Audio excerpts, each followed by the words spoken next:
Hello everyone, my name is Sunny. Welcome to Sunny coaching classes. जैसा कि कल आप जानते हैं, हमने एक वीडियो पोस्ट की थी जिसमें हमने रिक्वेस्ट किया था टीम BFUHS को कि प्रॉस्पेक्टस को जल्दी से जल्दी रिलीज किया जाए बिकॉज स्टूडेंट्स काफी कंफ्यूज चल रहे थे। तो गुड न्यूज इज प्रॉस्पेक्टस आ चुका है। आप लोगों का भी बहुत थैंक यू, आप लोगों ने वीडियो को मैक्सिमम लोगों तक पहुंचाया। और कल शाम को ही खैर आ गया था। आज 24 तारीख है और सुबह के लगभग 6 बजे हैं जब मैं ये रिकॉर्ड कर रहा हूँ। तो प्रॉस्पेक्टस को स्टडी करते हैं इस वीडियो में। मेन मेन पॉइंट हाइलाइट्स देख लेते हैं कि क्या है, क्या एलिजिबिलिटीज हैं, एग्जाम स्ट्रक्चर है या सिलेबस है, क्या मेन मेन पॉइंट सारे हम हाइलाइट्स देख लेते हैं। ठीक है, तो सामने लाइव हम स्टडी करेंगे। तो लेट्स स्टार्ट।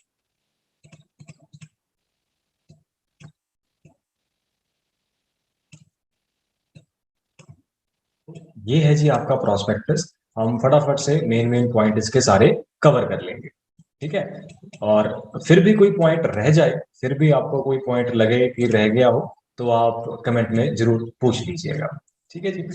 तो दिस ईयर का प्रॉस्पेक्टस है जी 2022 का। तो ये है आपका इंडेक्स एक्चुअली। तो इम्पोर्टेंट डेट्स सबसे पहले तो 21 तारीख को आपका ये फॉर्म जो है वो स्टार्ट हो जाता है और 30 जून तक आप इसमें अप्लाई कर सकते हैं। जनरल कैटेगरी के लिए जो फीस है वो 3540 रुपीज है और SC कैटेगरी के लिए 1770 रुपीज है। ऑनलाइन ये आप जो पेमेंट है एप्लीकेशन फीस वो 1 अगस्त तक कर पाएंगे 4 बजे तक। एडमिट कार्ड्स 5 तारीख से अवेलेबल हो सकते हैं और एग्जाम जो है वो 10 जुलाई को हो सकता है। रिजल्ट भी 12 जुलाई तक आ सकते हैं। और जो काउंसलिंग्स हैं वो यहाँ पर 13 जुलाई से 18 जुलाई तक फर्स्ट राउंड ऑफ काउंसलिंग जो है वो स्टार्ट हो जाएगा। अब यहाँ पर ना काउंसलिंग में कौन बच्चे एलिजिबल होंगे? जो क्वालिफाई कर पाएंगे PPMET। और क्वालिफाई कैसे कर पाएंगे उसकी कुछ कट ऑफ रखी होगी जो प्रॉस्पेक्टस में शायद हमें आगे जाके देखने को मिले, तो वो हम देखेंगे। सेकेंड राउंड ऑफ काउंसलिंग की डिटेल्स जो है वो सेपरेट से शेयर की जाएंगी होपफुली फर्स्ट काउंसलिंग के बाद। और ये सब ठीक है, इंपॉर्टेंट इंपॉर्टेंट चीजें यहाँ पर एक छोटी छोटी बातें हैं। All choice filled by first counselling, all choices filled in the first round will be treated as null and void. Only fresh choices will be considered in the second round of counseling. Like first counselling में जो भी आपने may be 3 choices fill की हैं वो null and void हो जाएंगी। Second counselling में आपको 3 अलग न्यू चॉइसेस जो है वो फिल करनी पड़ेंगी। Those candidates who are satisfied with his or first round of allotment and join the college need not to submit. अगर फर्स्ट काउंसलिंग में ही आपको आपका डिजायर्ड कॉलेज मिल चुका है आपकी प्रेफरेंस के हिसाब से, तो आपको नेक्स्ट काउंसलिंग में अप्लाई करने की जरूरत नहीं है। आप फर्स्ट काउंसलिंग में ही जो आपको सीट अलॉट हुई है वो आप कर सकते हैं। ठीक है, लेकिन हो सकता है कि फर्स्ट काउंसलिंग में जो आपकी प्रेफरेंस थी, आपने 3 कॉलेज सेलेक्ट किए, मे बी आपकी प्रेफरेंस सिर्फ फर्स्ट कॉलेज ही थी और लेकिन आपको सेकंड या थर्ड कॉलेज अलॉट हो गया। इन दैट सिचुएशन आप नेक्स्ट काउंसलिंग में अप्लाई कर सकते हैं। Allotment in the counselling will be provisional and subject to verification. Of course जो अलॉटमेंट है वो प्रोविजनल है क्योंकि अभी तक आपके फाइनल डॉक्यूमेंट्स वेरीफाई नहीं हुए होंगे, तो वो at the time of admission होंगे। तो जब आप एडमिशन के लिए जाएंगे वहां पर आपके सारे डॉक्यूमेंट्स, फीस, सारा कुछ सबमिट होगा, तो उसके बाद ही फाइनल जो एडमिशन है वो होगी। ठीक है, और only PPMET qualified candidates will be considered in the first round of counselling. पहले क्वालिफाई करना जरूरी है। ठीक है जी। तो ऑनलाइन मोड में ही अप्लाई होगा। अब इसी आपको पता है लिंक, वैसे bfuhs.ac.in पे अप्लाई कर सकते हैं। और ठीक है, फोटोग्राफ ऐसी होनी चाहिए, ये सब छोटी छोटी चीजें आप देख लेंगे, है ना। मैं आपको मेन मेन चीजों पे लेके चलता हूँ। तो फॉर्म कैसे अप्लाई करना है उसकी डिटेल दी हुई है। एक बार वैसे जरूर पढ़ लीजिएगा कि क्या फोटो का साइज होना चाहिए, क्या सब कुछ होना चाहिए, वो आप देख लेंगे, राइट। और एलिजिबिलिटी आगे आएगी आई थिंक। ये एज मिनिमम 17 ईयर्स होनी चाहिए 31 दिसंबर 2022 को। और ठीक है, तो कैसे अप्लाई करना है उन्होंने बढ़िया स्क्रीनशॉट लेके वहां पर बताया है फोटोज के साथ, ताकि आपको पता चल सके step by step what is the procedure. ये एक 200 क्वेश्चंस की OMR शीट भी दी है ताकि आपको OMR में भी हेल्प मिल सके। वैसे ठीक है, अच्छी बात है। ये कोड है, जब आप फॉर्म अप्लाई करेंगे तो आप जनरल कैटेगरी में हैं तो कैटेगरी का कोड वहां पे पूछ रहा होगा तो 11 डालेंगे। अगर आप SC कैटेगरी से हैं तो 12 डालेंगे। ऐसे आप जो भी कैटेगरी के हैं उनके कोड वहां पे मेंशन है।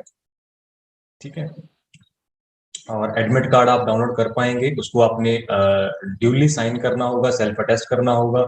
और ठीक है, सेपरेट से आपको घर पे पोस्ट से नहीं भेजे जाएंगे, आपको खुद ही डाउनलोड करने होंगे ऑफिशियल साइट से।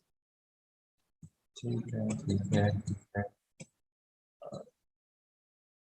The test shall be conducted at center decided by university. However, the cities centers for the candidate shall be displayed on admit card. तो अभी तक उन्होंने मतलब बताया नहीं है आपको कि कौन से सिटी में आपका सेंटर रहेगा, तो एडमिट कार्ड के ऊपर ही लिख के आएगा, this is the message. Syllabus में क्या कुछ आएगा, physics, chemistry, biology, English and nursing aptitude. फिलहाल यहाँ पे जीके मेंशन नहीं है, तो बाकी देखते हैं कि क्या होता है। तो फिलहाल मेंशन है physics, chemistry, biology, English and nursing aptitude. ठीक है। और नर्सिंग एप्टीट्यूड में वैसे कुछ टिपिकल टाइप ऑफ क्वेश्चंस आते हैं, तो तैयारी अच्छे से करके रखें।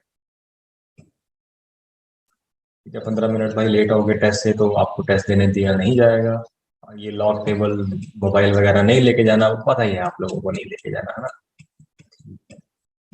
Black fine tip ball pen लेके जाइएगा। वैसे बॉल पेन जो है वो क्या कहते हैं, ऐसे लेके जाइएगा जो थोड़ा बोल्ड लिखते हो, ताकि ओएमआर जल्दी फिल हो सके। ठीक है। क्वेश्चन बुकलेट के लास्ट में रफ पेज लगा हुआ, रफ शीट लगी होगी जहाँ पे आप रफ वर्क कर सकते हैं। तो होपफुली शायद सेपरेट से कोई आपको शीट वहां पर नहीं मिलेगी, उसी पे आपको ऊपर नीचे या लास्ट में जो पेज लगा होगा वहां पर करना है। 11 बजे लगभग आपका जो है वो स्टार्ट होगा। तो ओएमआर बेस्ड हमारे पास एग्जाम है, जिसमें 4 ऑप्शंस आपको दिए होंगे, उन्हीं में से आपको एक ऑप्शन जो है वो सिलेक्ट करना होगा। और black fine tip ball pen के साथ आप अपना क्वेश्चन नंबर, रोल नंबर वगैरह जो इंपॉर्टेंट चीजें हैं वो फिल करो। ये इंपॉर्टेंट चीज है, ब्लैक पेन लेके जाना वहां पर। सीरियल नंबर, क्वेश्चन नंबर, ये सब आपको वहां पर जो ब्लैक पेन के साथ ही फिल करना होगा।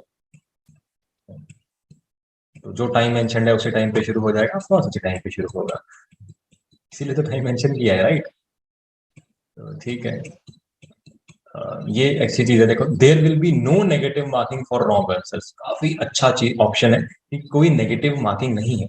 सिक्योरिटी रीजंस के लिए एक फिफ्थ ऑप्शन वहां पे दिया हुआ है। तो अगर आपका पहले 4 ऑप्शंस में से कोई भी मैच नहीं करता तो खाली नहीं छोड़ना, वो फिफ्थ ऑप्शन को आपने फिल करके आना है। ताकि क्योंकि छोड़ के आओगे अगर कोई ऑप्शन नहीं टिक करोगे तो वहां पर हो सकता है negative marking. In all unattempted questions, fifth oval must be darkened. Otherwise, if all ovals are left blank, then the question shall carry 1 negative mark. बहुत बहुत इंपॉर्टेंट है, बहुत इंपॉर्टेंट चीज है ये, बहुत इंपॉर्टेंट। मैं इसको ये देखो मार्क कर रहा हूँ कि आपको 5 ऑप्शन मिलेंगे एग्जाम में। पहले 4 ऑप्शंस में से अगर आपका कोई मैच कर गया तो बढ़िया, उसमें से टिक कर दोगे। नहीं किया तो फिफ्थ ऑप्शन यहाँ पर आपको मार्क करना है।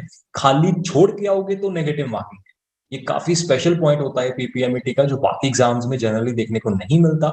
बाकी एग्जाम्स में अगर आप क्वेश्चन छोड़ते हो तो नहीं होती, अटेम्प्ट करते हो गलत तो होती है। इसमें छोड़ के आओगे तो नेगेटिव मार्किंग है, गलत अटेम्प्ट हो जाएगा तो नेगेटिव मार्किंग नहीं है। बाकी आप समझदार है ना कि क्या करना है। रफ के लिए कोई आपको एक्स्ट्रा शीट नहीं मिलेगी, उसी में आपको करना होगा। और ओएमआर पे तो बिल्कुल ही नहीं करना चाहिए, क्योंकि वो कंप्यूटर ने चेक करनी होती है बाद में, राइट। अच्छा, यहाँ पर आप क्वेश्चन पेपर से कोई पेज वगैरह रिमूव कर नहीं सकते, वहां पर एज इट इज आपको बुकलेट जो है वो रखनी। अनफेयर मीन्स यूज नहीं करने। रिजल्ट जो है वो आपका सेपरेट से आ जाएगा, और रिजल्ट कार्ड ऑफिशियल यहाँ पर अपलोड किया जाएगा, पीपीएमईटी 2022 रिजल्ट। जो मेरिट लिस्ट है वो यहाँ पर सेपरेट से तैयार की जाएगी। Online counselling declaration of result के बाद होगी, ठीक है। और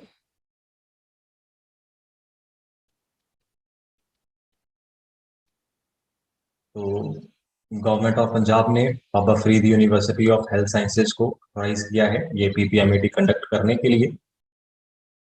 ठीक है, तो इसी के बेसिस पे हमारी जो एडमिशन है वो नर्सिंग कॉलेजेस में जाती है। ठीक है।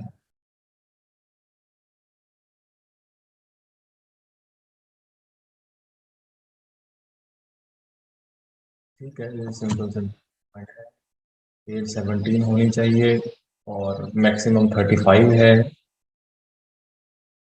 और कुछ रिजर्वेशंस, शेड्यूल्ड कास्ट के लिए 25% सीट्स रिजर्व रहेंगी, बैकवर्ड क्लासेस के लिए 10%, और बॉर्डर एरिया या बैकवर्ड एरिया के लिए 1% ईच है बेसिकली, यानी कि 2%।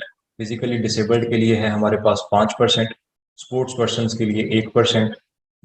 ऐसे ही कुछ और रिजर्वेशन है, अगर आप उस कैटेगरी में आते हैं तो आप उन रिजर्वेशन का बेनिफिट भी ले सकते हैं। ये वैसे जो आपको रिजर्वेशन सारी दिखाई, ये गवर्नमेंट कॉलेजेस के लिए है। एक्चुअल में पीपीएमईटी के अंदर दो कॉलेजेस आ जाते हैं, government colleges and private colleges. तो गवर्नमेंट कॉलेजेस की ये हमारे पास रिजर्वेशन है। आप प्राइवेट कॉलेजेस की भी लगभग सेम है, शेड्यूल कास्ट 25%, बैकवर्ड क्लास 10%, लगभग सेम ही होगी, बाकी आप देख लेना। ठीक है, 15% प्राइवेट इंस्टीट्यूशंस में सीट्स एनआरआई कैंडिडेट्स के लिए होंगी और 7.5% गवर्नमेंट या यूनिवर्सिटी इंस्टीट्यूट्स में होंगे एनआरआईज के लिए। ये देखो, तो the candidates for NRI seats in these institutions will be admitted on merit determined on the basis of marks obtained in the qualifying examination equivalent to 10+2 in respective board in PCB taken together। तो PCB में उनका aggregate score count होगा। Merit and eligibility of candidates will be determined by Baba Farid University of Health Sciences, Faridkot, who will issue an eligibility certificate to such candidates। तो यहाँ पर उनको separate eligibility certificate issue किया जा सकता है और इनको एंट्रेंस देने की जरूरत नहीं है। इंपॉर्टेंट चीज है, they are not required to take the entrance. Candidates must have 12 years schooling from recognised board और university with science. Physics chemistry bio उनके कंपलसरी सब्जेक्ट होने चाहिए।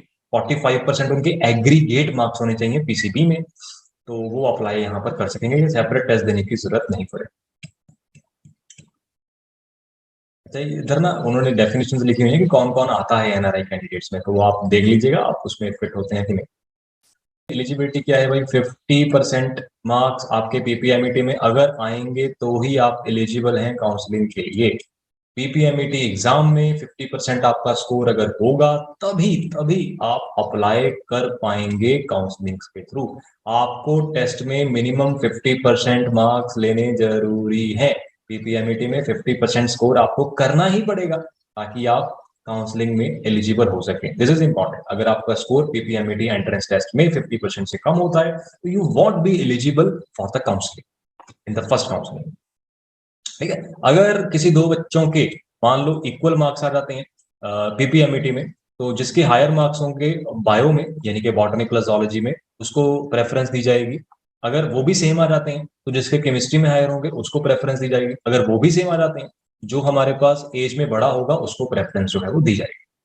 The selection shall be strictly as per PPMET ranking of the candidates who apply for the concerned authorities for admission after declaration of result. However, the candidate may opt to change the choice of station at the time of counseling. Counseling shall be compulsory. The schedule of the counseling will be published separately. मतलब आपको जो भी college allot होगा, ठीक है, अगर पसंद आता है तो ठीक है, नहीं तो आप उसकी जो नेक्स्ट काउंसलिंग में अप्लाई कर सकते हैं और जो काउंसलिंग का शेड्यूल है वो सेपरेट से पब्लिश किया जाएगा। ठीक है, ये सब आपको पता ही है। तो प्राइवेट कॉलेजेस में भी 50% जो है वो गवर्नमेंट कोटा सीट्स होती हैं और ठीक है, बाकी फीस के बारे में थोड़ा बताया है कि प्राइवेट कॉलेजेस में अगर हमारे पास इंडियन नेशनल्स की फीस देखोगे तो कितनी है, तो एनआरआईज के लिए कितनी है। जनरली एनआरआईज के लिए थोड़ी हायर होती है। ठीक है, वो आप यहाँ पर देख सकते हो कि कितना उनका रहेगा। ये कुछ हॉस्टल फीस वगैरह बताई हैं, in case you are going to join the hostel facilities, तो आप इनको भी देख सकते हो। बहुत बढ़िया। और कोई इम्पोर्टेंट चीज,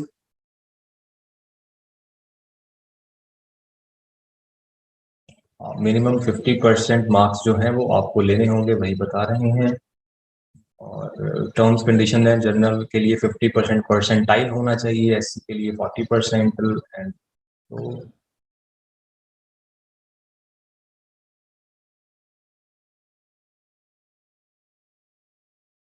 कि मैं भी अभी पहली बार एक्चुअली में दिस ईयर का प्रोस्पेक्टस अभी पहली बार रीड कर रहा हूँ आपके साथ, तो मुझे भी ज्यादा आइडिया नहीं कौन सी चीज कहाँ पे, लेकिन समझ आ रहा है ना साथ साथ, कोई फिर भी चीज रह जाए तो बता देना। अच्छा, यही हम कह रहे थे ना कि परफॉर्मर्स जो है हमारे प्रोस्पेक्टस में ही पता चलते हैं, तो ये कुछ परफॉर्मर्स दिए हुए हैं। तो अगर आप इनमें से किसी कैटेगरी में आएंगे तो आपको ये परफॉर्मर्स को फिल करना होगा और इनको प्रोड्यूस करना होगा at the time of admission and counselling. तो वो आपके यहाँ पर हैं, तो आप जो भी कैटेगरीज में हैं, या अगर आप मतलब आपको कोई परफॉर्मा चाहिए तो आप यहाँ से ले सकते हैं, और ये सेम परफॉर्मा में आपको जो फॉर्म है वो बनाना होता है या सेम परफॉर्मा फिल करना होता है अगर आप रिस्पेक्टिव कैटेगरीज में आते हैं। ये रहा आपका एग्जाम का सिलेबस। तो फिजिक्स में physical world measurement, kinematics, laws of motion, work power energy, system of particles, rigid body, gravitation, properties of bulk matter, thermodynamics, oscillation wave, electrostatics, current electricity, magnetic effect of current and magnetism, electromagnetic induction and alternating current, electromagnetic waves, optics, dual nature, atom nuclei, electronic devices and communication system।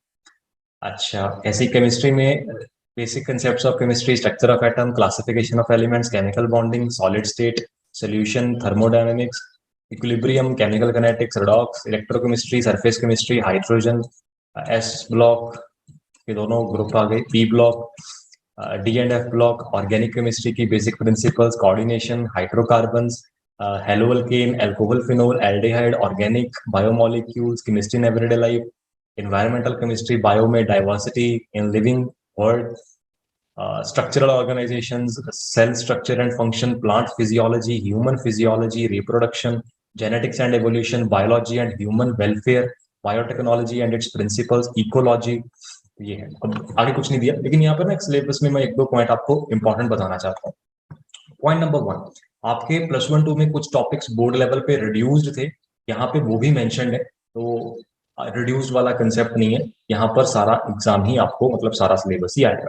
लेकिन definitely syllabus बहुत vast दिया होता है, अब उसमें कुछ selected chapters and topics जो हैं उनमें से क्वेश्चन आने के चांसेस ज्यादा रहते हैं, क्योंकि ये वेटेज वाइज डिस्ट्रीब्यूशन नहीं है, ये बस मेंशन है कि बस ये सिलेबस जो है वो आएगा। लेकिन डेफिनेटली कुछ टॉपिक्स ऐसे हैं जिनमें से रिपीटेड क्वेश्चन आने के चांसेस ज्यादा होते हैं, तो आपको जो प्रेपरेशन है वो थोड़ी स्ट्रेटेजी बना के करनी चाहिए। ईच चैप्टर को अगर आप इक्वल टाइम देंगे तो it won't be a good idea, because आप उन चैप्टर्स में जिनकी वेटेज कम है, जैसे कम्युनिकेशन सिस्टम से क्वेश्चन कम आने के चांसेस है, आ सकता है लेकिन कम आने के चांसेस है, और इनको आप ज्यादा टाइम देंगे तो भाई जिन चैप्टर्स की वेटेज ज्यादा है थोड़ा सा आपको स्ट्रेटेजी बना के चलना पड़ेगा, राइट। वैसे पीपीएमईटी की प्रिपरेशन कैसे करनी चाहिए, एक सेपरेट ना वीडियो बनाई गई थी, यूट्यूब पर होगी, एक वेबिनार है हमारा nursing entrance webinar, I think 3rd या 4th नंबर पे होगा, इस वीडियो से नीचे अगर आप जाओगे तो वो जरूर देख लेना, 1.5 घंटे का है वैसे, लेकिन उसमें हमने पढ़ा के भी दिखाया हुआ है 1-2 टॉपिक, और आपको बताया था कि कैसे कैसे आपको पैटर्न बना के स्टडी जो है वो करनी चाहिए, ब्लूप्रिंट बना के दिया था कि कैसे अगर आप तैयारी करेंगे तो आप अच्छे से स्कोर जो है वो कर सकते हैं, देख लीजिएगा अगर आपके पास समय हो तो। अच्छा, इस सिलेबस में नर्सिंग एप्टीट्यूड का सिलेबस मेंशन नहीं है, तो नर्सिंग एप्टीट्यूड में भी कुछ टिपिकल टाइप ऑफ क्वेश्चंस आ सकते हैं, प्रोस्पेक्टस यहाँ पे खत्म हो जाता है और वो यहाँ पर नहीं दिया हुआ, तो कोई बात नहीं, नहीं दिया हुआ तो कोई बात नहीं, लेकिन मतलब आप नर्सिंग एप्टीट्यूड की भी तैयारी रखिएगा, ठीक है। और एक इंपॉर्टेंट चीज और है कि लास्ट ईयर ना इन्होंने physics, chemistry, biology he I think mention किया था, लेकिन एग्जाम में शायद जीके और इंग्लिश का पोर्शन भी रहा था, तो जीके मेंशन नहीं है, आएगा कि नहीं अब मतलब सिलेबस में मेंशन नहीं है, वी नो दैट, लेकिन मतलब वी रिकमेंड कि थोड़ी बहुत आप जीके का भी पढ़ के जाइए ना, थोड़े बहुत कुछ मेन पॉइंट जो है वो जीके के भी करके जाना, क्योंकि कल पिछले साल ना एग्जाम में बच्चे जाके सरप्राइज हुए थे, कहीं मेंशन नहीं था, लेकिन एग्जाम में जब जीके इंग्लिश अचानक से देखने को मिला तो फिर वो बच्चों को थोड़ा सा होता है। और खैर हम तो क्योंकि साथ में पीजीआई एमईआर की तैयारी भी करवाते हैं, उसमें तो जीके इंग्लिश आती है, तो बच्चों ने की हुई थी तो ठीक रहा, तो हम अब आपको अभी भी एडवाइस कर रहे हैं कि आप चलो ठीक है, ये तो सब करेंगे ही करेंगे, लेकिन साथ में थोड़ा थोड़ा पोर्शन जीके इंग्लिश का, जीके का स्पेशली क्योंकि वो मेंशन नहीं है, वो करके यहाँ पर रखिएगा। और इंग्लिश का भी खैर मेंशन नहीं है सिलेबस की, कुछ आएगा क्या नहीं आएगा, बट आप थोड़ा थोड़ा जो है उसका भी करके रखिएगा। तो ये था हमारे पास सारा प्रोस्पेक्टस के बारे में। अभी भी आई नो डेफिनेटली कोई ना कोई पॉइंट रह गया होगा, कोई ना कोई चीज ऐसी होगी जो आपको पूछनी होगी, इस वीडियो को कमेंट में पूछ लीजिएगा, आपके क्वेश्चंस का आंसर हम या तो कमेंट में बता देंगे, अगर कोई अच्छी चीज हुई तो हम सेपरेट से आपकी कोई वीडियो बना के वहां पे पोस्ट कर देंगे। अच्छे से तैयारी कीजिए, टाइम डेफिनेटली कम है, डेट का क्या होगा we don't know that right now, लेकिन अच्छे से तैयारी जरूर कीजिए और सिलेक्टिव होके चलिए। ये समय वो नहीं है कि सारी चीजों को इक्वल टाइम दिया जाए, आपको स्ट्रेटेजी बना के थोड़ा काम करने की जरूरत है, तो प्लीज उसके अकॉर्डिंगली काम कीजिएगा। Thank you for watching this video. जरूर कमेंट में आप अपने क्वेश्चंस पोस्ट करना, और आपको ये वीडियो कैसी लगी बता के जरूर जाना, काफी एफर्ट्स लगाए जाते हैं क्योंकि टाइमिंग तो हर एक चीज में लगती है, right. Anyway, thank you for watching this video. मिलते हैं नेक्स्ट किसी वीडियो में। लाइक जरूर करके जाइएगा और अपने फ्रेंड्स के साथ शेयर जरूर कीजिएगा। डिटेल में एनालिसिस किया है हमने प्रॉस्पेक्टस का। All the very best for your exam. Thank you. Good morning. Have a nice day. Bye bye.